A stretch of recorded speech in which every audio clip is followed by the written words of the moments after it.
Playoff teams have good relief pitching, but what goes into good relief pitching? We will get into that and get a little bit closer to understanding the bullpen on today's Locked On Reds. You are Locked On Reds, your daily Cincinnati Reds podcast, part of the Locked On Podcast Network, your team every day. You are Locked On Reds, and my name is Jeff Carr. Steve Offenbaker will be joining me, and so will Carlos Guevara. He pitched in the minor leagues and in the major leagues with the San Diego Padres from 2003 through 2009, and he knows what is to be known about relief pitching. Steve and I have been lifelong Cincinnati Reds fans, and we turned an addiction into information for you on this Locked On Reds podcast that's brought to you by the Locked On Podcast Network. We are your team every single day. Thanks as always for making us your first listen. We're free and available on all platforms. And with Carlos in tow, we are going to really dive into what goes in to being a relief pitcher. The Reds bullpen was phenomenal this year, but it was also overworked since basically the beginning of June. We're going to get into why that is and really what goes into the day-to-day life of a starting pitcher versus a relief pitcher and what is going on behind the scenes. It's not as if a relief pitcher comes in and works for 15 minutes and that's it. That's all about his day. We get into the nitty-gritty about that, and Carlos also kind of looks at the Reds pitching staff, where he would improve it, and what we can expect from it next season. Thanks so much for joining us here on today's Locked On Reds episode that is brought to you by FanDuel. Make every moment more. Right now, new customers can bet $5 and get $200 in bonus bets guaranteed. Visit FanDuel.com/LockedOn to get started. Kind of run us through real fast what your life was like going through and doing the pitching, where Steve and I, we just really talk about the pitching. So out of college, I was a starter. My freshman year, I was a reliever. Came into the other bullpen, and that was new to me. So I had to learn how to come into games. Basically at a snap of a finger. You get one batter, two batters to get ready. So I learned a little bit of that. Got away from it. Became a full-time starter. Sophomore year, junior year, get drafted. I'm a starter in Billings, and then I get moved up to low A. And we start doing a tandem, 45 pitches, a starter, and then there's a guy behind him. And then we would switch. So you never really came in the middle of an inning. It was always a clean inning. So I really didn't get the bullpen aspect of it then until the following year. They decided to make me a full-time reliever. And, the first month was an adjustment. I had to figure out my body because it's two totally different things, whether you're going to start a game or you're coming in relief. Actually, and if you come in on a clean inning, you're coming in a clean inning, you can take your time, you can stretch a little bit more. But if that phone rings and they say, Guevara, get hot, you better get hot in 90 seconds. You got 12 pitches to go, and you better be ready. Sometimes it takes 25 pitches, for them to actually put you in, which can wear on you, which we'll, talk about a little bit later, I'm sure, with the Reds bullpen. But it's a difficult life to get used to, because the number one thing that I found that was the hardest things to do is to prove your pitches throughout the year, because you don't get time to work on those because you're hot that day. In the minor leagues, it's usually two back-to-back days max. That third day, they're going to save your arm. They're not going to try to do that until you get to the big leagues, which I always thought was kind of weird. It's I never practiced this in the minor leagues, and now all of a sudden the big leagues, you want me to go back to back to back? Okay, let's try it here, I guess. But that was one of the biggest things, because pitchers come out to stretch before, and if you've thrown back-to-back days, you're like, all right, I'll get the blood flowing, but I'm not stretching it out. That's it, because I might have to get into pitch tonight. So as to where as a starter, they've got 4 days in between. So, they can rest, they can do their long toss, then they get a bullpen, sometimes two bullpens, and they can work on whatever it is they want. A reliever, you get your warm-ups before practice starts, and you get your flat work in, and that's really the only time you can get it. And again, you don't want to be throwing 100% because you don't want to get hot two times in one day. Right. You have to learn your body. Each guy is different. There were guys that could just, would have rubber arms, and that's a real thing. They can still keep throwing and throwing and throwing. Me, on the second half of my career, I was like, no way. If I threw one day, that next day I'm barely tossing just to get a little blood flow. If I threw 2 days, I'm not throwing at all that third day. Like, in case I might have to get in. It's just because you got to save bullets. You'll hear minor league coaches, major league coaches, they're like, you only have so many bullets.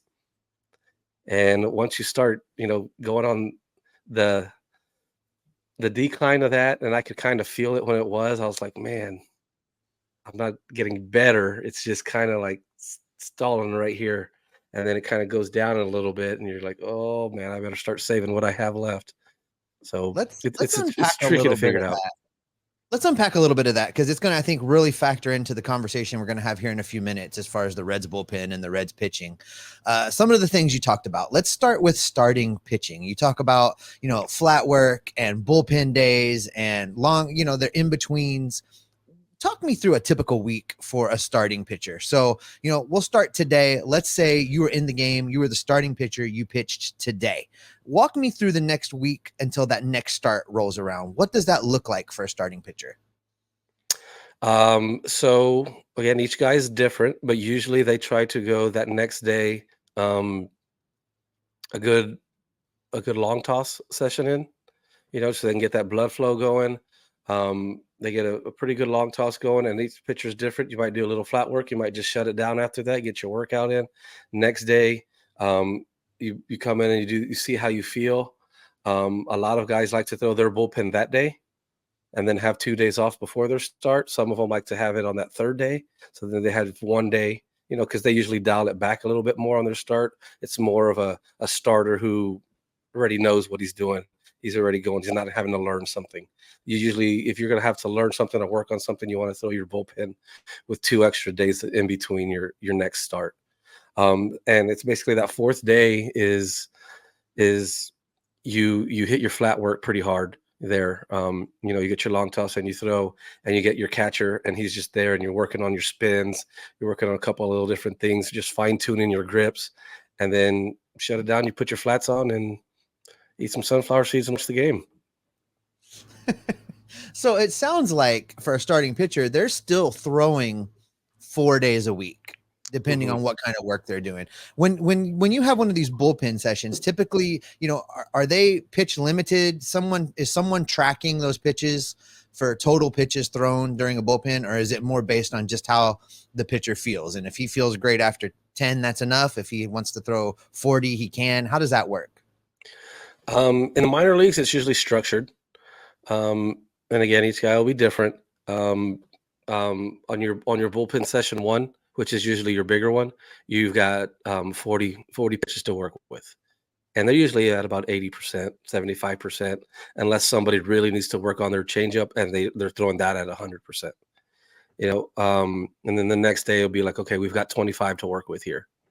And, give it a couple extra. Hey, let's end on a good one. It'll be 26, 27, 28, something like that. But then once you get to the big leagues, you make your own shit. It's up to you. I mean, you're the one whose butt's on the line. You already know your body. You've gone through the minor leagues. The pitching coach knows you. You know what you need to do. So that's kind of like, all right, let's go get our bullpen session. All right, catcher, get down. Boom, boom, boom, boom, boom, boom. Okay, we're good. That's all I need.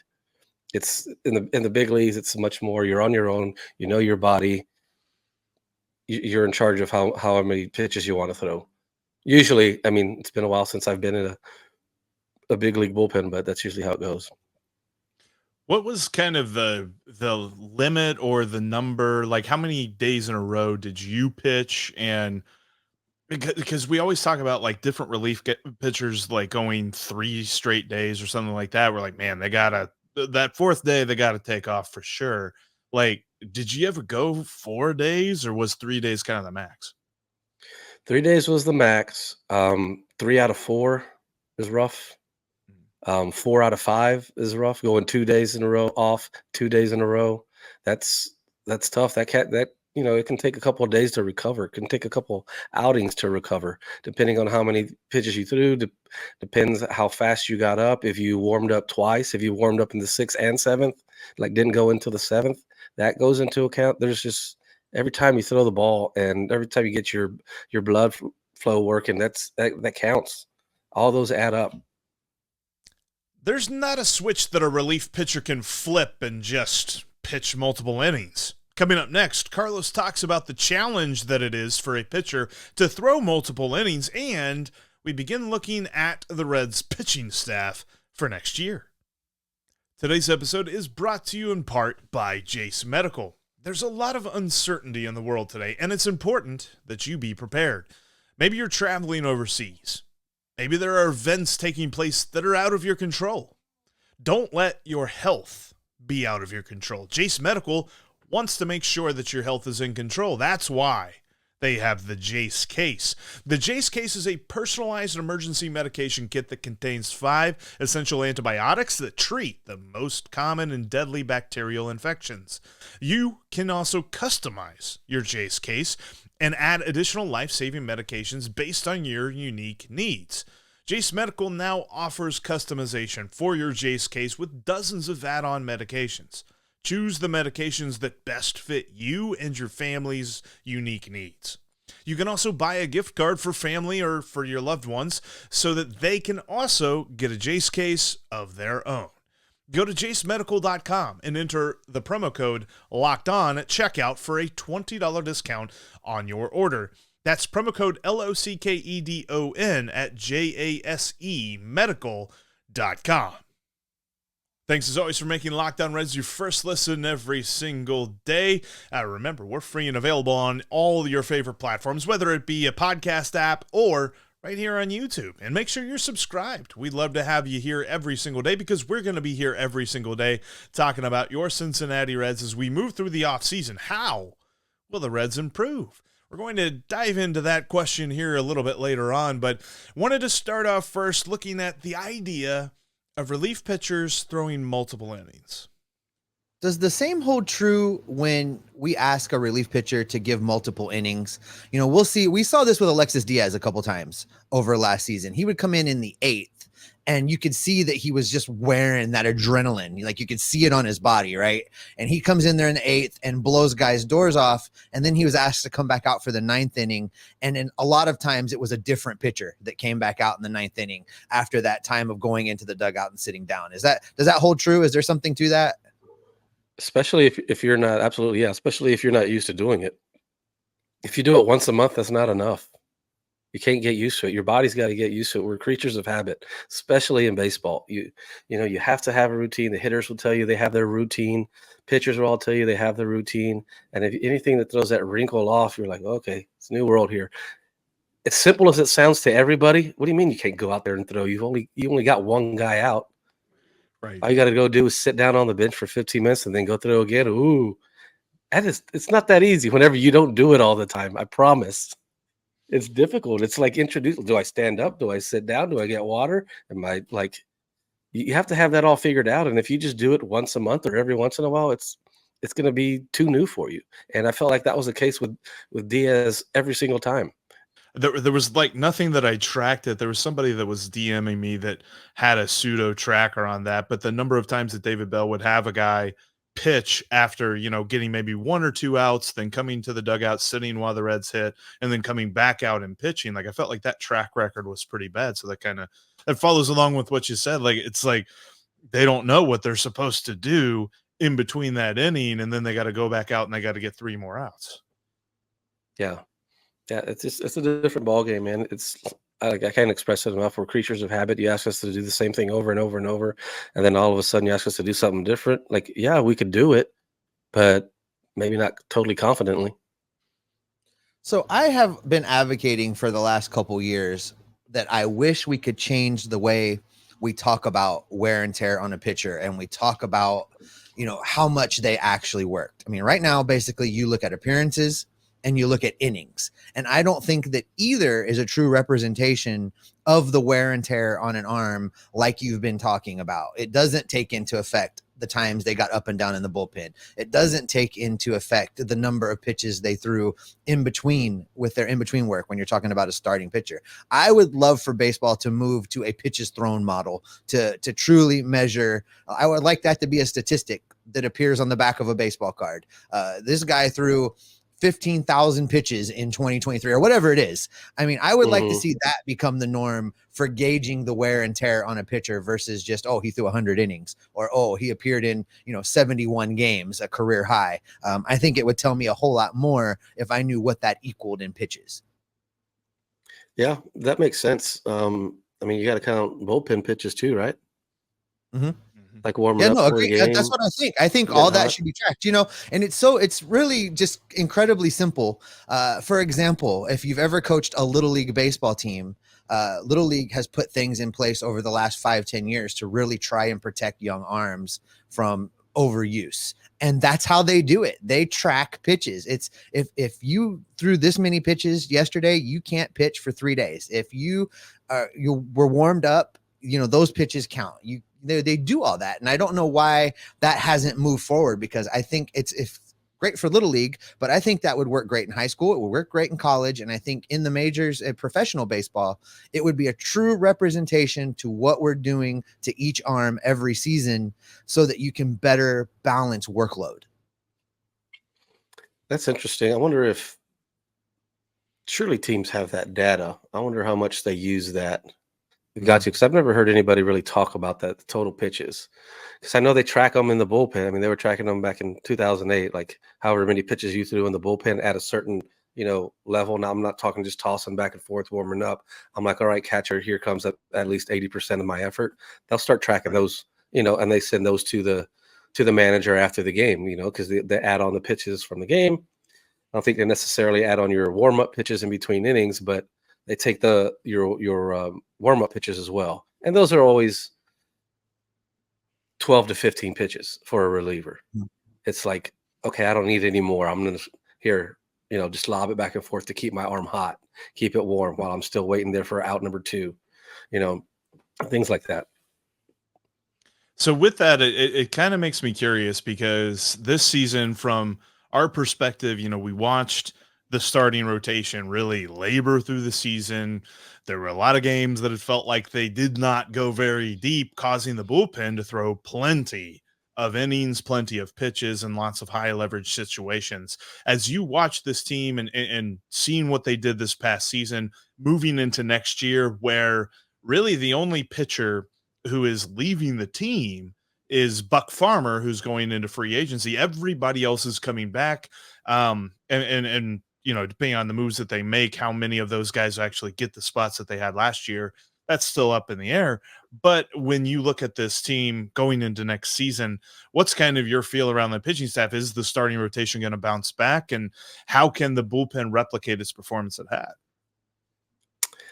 I think the guys that we saw later in the year in the starting rotation could possibly help out a lot towards that bullpen. Like, I think if Brandon Williamson starts off the year in the bullpen, that's going to be really good for the Reds, because that means they probably added, another starting pitcher or two via free agency, and adding someone like him in the bullpen, maybe not him, maybe somebody else, one of the other, 4, 5, 6, 7, 8 guys that are, going to be battling out for that final spot in the rotation. They get moved to the bullpen, and I think having guys like that, like the Hoffmans that we didn't have last year, to eat up those 4th and 5th and 6th innings and keep them still in the game, instead of having to use 3 different relievers for the 4th, 5th, and 6th inning in a tight game. That is where I think the Reds got really hurt, because they didn't have someone who could eat up those innings and it not be just a mop-up guy. Somebody that's like, all right, well, our starter doesn't have it. We're still in this game. Let's put in somebody with higher quality. But no, the Reds had to go to a 1-inning guy every single inning from halfway through the game. And it was too much. It was taxing. And, Reds Twitter for the majority was on. They're like, there's no way these guys are going to last. And they're all right. Right. It was a very... That was a unanimous decision from Reds Twitter. So yes. we don't really see that. It's like they gave good performances, but yeah, they were getting absolutely killed out there in June, and you saw it in September. They just ran out of gas. So with that, like, there were some guys that the way that they pitched throughout 2023 really had me thinking, these guys are kind of out over their skids. Like, how replicable is it for a bullpen pitcher? Because I always say that, I always like to say the thing, relief pitching is a fickle thing, but is that true? It's tough, man, especially on guys like that don't have a good track record of, repeating that kind of success because, man, being a relief pitcher, it's stressful because you have one bad week. It's going to take you half a season to get back to an average season, stat wise. You could put up 6 weeks worth of great outings and one bad week, you're fighting for your job again. And so it's tough because, going into the year, I didn't think the bullpen was going to be near as good as it was just because of the track record of these guys. And I think a lot of us were kind of like, man, just make the bullpen a little bit better. It couldn't cost that much money. But they saw something and they, for the most part, they nailed it with mostly all of them. And it was surprising. It kept going up until like September, like we talked about. And to bank on that again with the same guys, man, you're asking a lot. And I think there's too many what ifs already going into the 2024 season. What is the move that Carlos would make to improve this pitching staff this offseason? His answer may surprise you. That's coming up next. Before we get into that, I want to tell you about another one of today's sponsors, and that is FanDuel. The World Series is on its way, and there is no better time to jump in to FanDuel, America's #1 sportsbook. Join FanDuel today and you'll get started with $200 in bonus bets guaranteed. Just make a $5 wager for your first wager as a new customer and you will get that $200 in bonus bets guaranteed. Just visit FanDuel.com/lockedon to create a new account. Then you can get in on the action from the first pitch until the final out.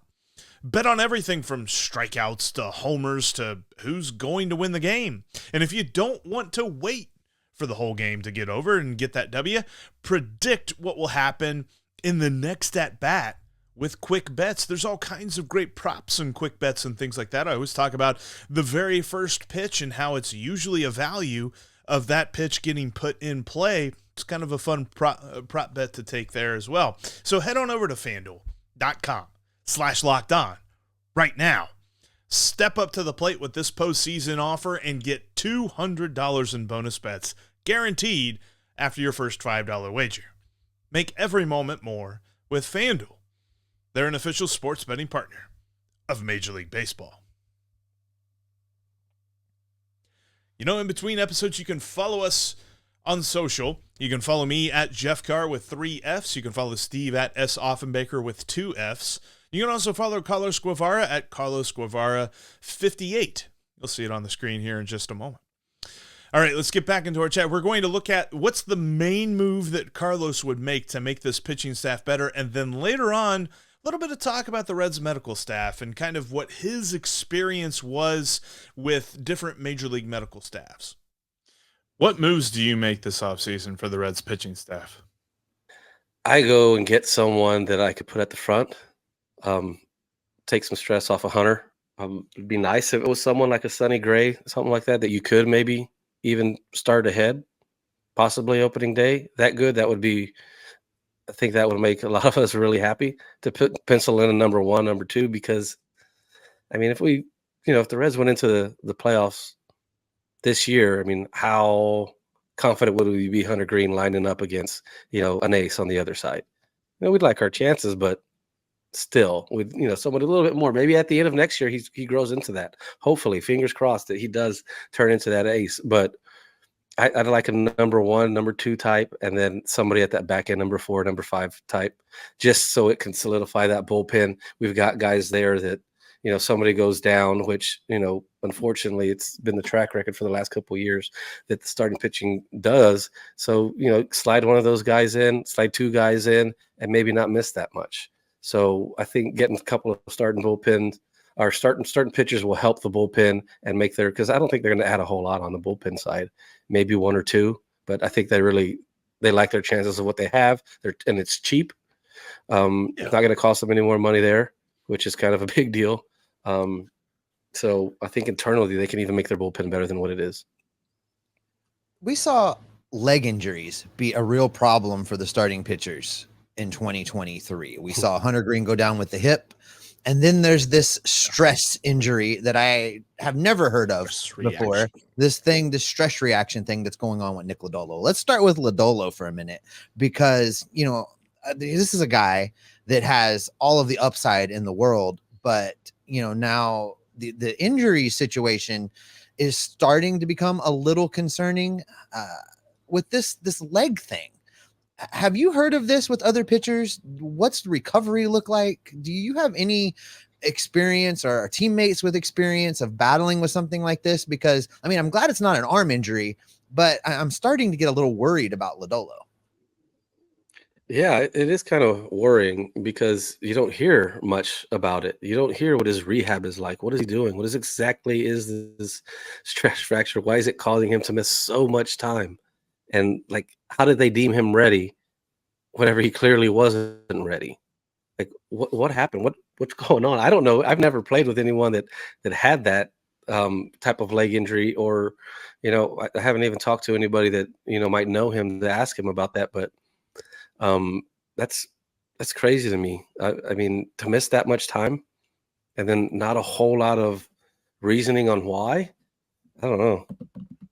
And it's his plant foot too, I think, is, when he puts all of his weight on coming forward. He's a big guy too. So you hear the word stress reaction and you're like, oh, that's a lot of weight coming out on that front leg.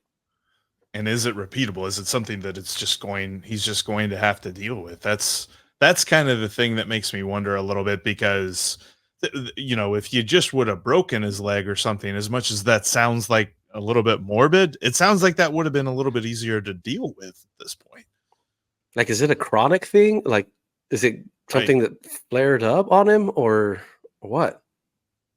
I've never heard that phrasing before when we're talking about a pitcher's injury. I've never heard that before. And I was curious if that's just something new terminology they've come up with, or maybe it's been around for a while and we just didn't hear about it outside the game, because it's concerning to me. I'm a little bit concerned about that. And listen, you've been a part of multiple major league organizations, and I've kind of been banging this drum the last second half of 2023, being a little disgruntled with the Reds medical staff in particular, when we were seeing players where I felt like at sometimes where players needed to be protected from themselves, and sometimes where it became a predictable pattern. Oh, that's only going to be a 5-day injury. Oh, and suddenly it's a 10-day injury, and we're playing shorthanded, and we're now going to get around to putting him on the injured list. And it seemed like this chronic problem only in Cincinnati, but you've been in multiple organizations. Is that something typical of baseball where medical staffs, defer to the player and let them say whether they're okay or not? Because I feel like that's what we saw maybe with Lodolo trying to fire it back up. We've definitely seen it with Jonathan India more than one time, where he says, oh, I can go. And the injury ends up being a little bit more significant than initially suspected, or at least initially revealed. Do you see that around baseball where guys are clearly obviously hurt and the medical staff will look the other way? Yeah. Yeah. I mean, it certainly, it goes back to earlier, like I was talking about. You're in charge of your career here.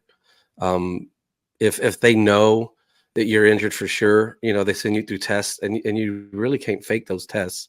Maybe you can to get by with a pain tolerance, but it's going to show eventually. So if you try to say, yeah, I'm ready, and then, you go out there and, perform, then it's really not going to help your case moving forward.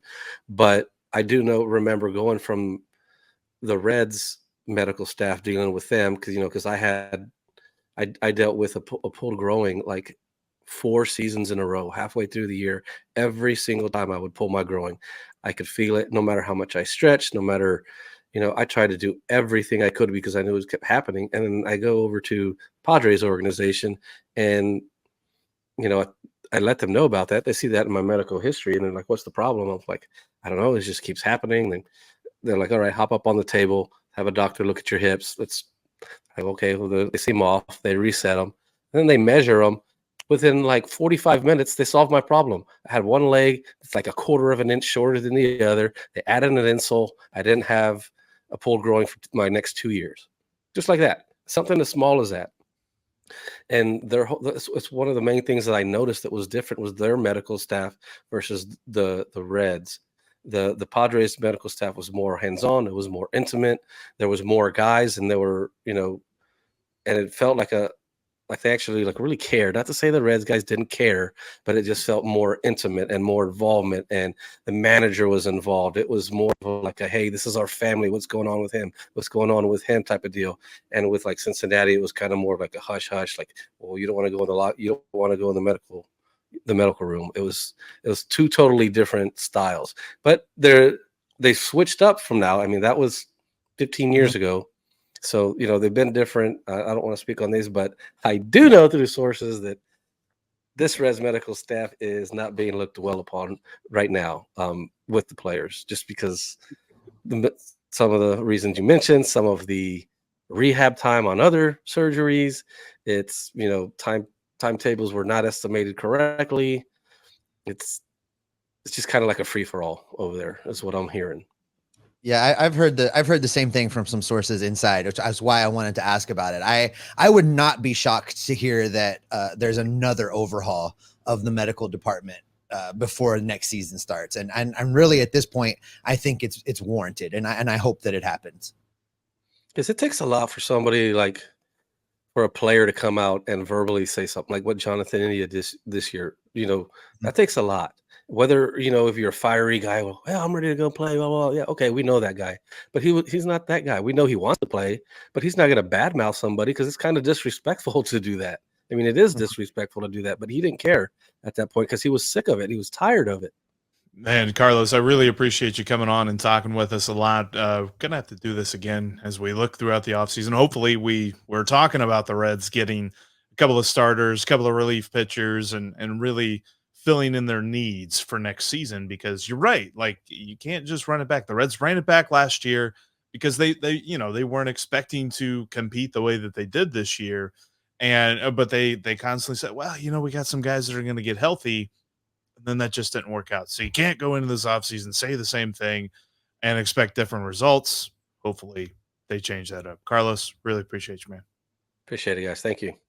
Gonna have to have Carlos back on here during the offseason to talk about this Reds team. His insight is very different from ours, as he got to play the game. He was a pitcher in the bullpen, and it's always fun to talk to guys that have played the game. But that's going to do it for us here today. Thank you so much for checking out this edition of the Locked On Reds podcast. Coming up on tomorrow's show, Lindsey Crosby will join me to talk about who's next, who could be a big call-up for the Reds this next season. I know that there's not a ton, but we're going to look at one big one and then a couple of other impactful players who could play a role on next year's Reds team.